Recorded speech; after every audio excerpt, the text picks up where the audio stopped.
Hello friends, मैं हेमलता शर्मा विधिक ज्ञान के सेगमेंट में एक बार फिर आपका हार्दिक स्वागत एवं अभिनंदन करती हूं। आज हम बात करने वाले एक बहुत ही important paper Indian evidence act के कुछ बेसिक्स के बारे में। साक्ष्य साक्ष्य आंग्ल भाषा के एविडेंस का हिंदी रूपांतरण है, जिसकी उत्पत्ति लैटिन भाषा के एविडेंस शब्द से हुई है, जिसका तात्पर्य है विधिक साधनों द्वारा किसी तथ्य को, किसी फैक्ट को स्पष्ट रूप से साबित करना। एडमिनिस्ट्रेशन ऑफ जस्टिस में भी एविडेंस की महत्वपूर्ण भूमिका होती है। एविडेंस के आधार पर ही कोर्ट किसी डिसीजन तक पहुंच पाता है। Evidence is the backbone of the judicial system. यहां तक कि एविडेंस एक्ट को न्याय व्यवस्था की रीढ़ की हड्डी भी कहा जाता है। इंडियन एविडेंस एक्ट 1872 1 सितंबर 1872 को इन्फोर्स हुआ था। कुल 11 चैप्टर्स है, जिन्हें 167 सेक्शंस में डिवाइड किया गया है।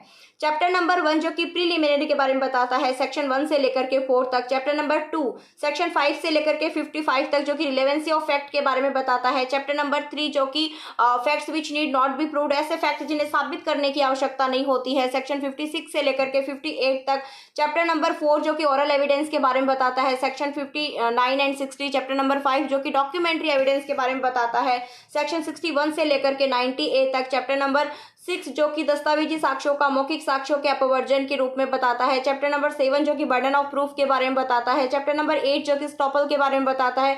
चैप्टर नंबर 9 जो कि विटनेस के बारे में बताता है। चैप्टर नंबर 10 जो कि विटनेस के एग्जामिनेशन के बारे में बताता है। और चैप्टर नंबर 11 जो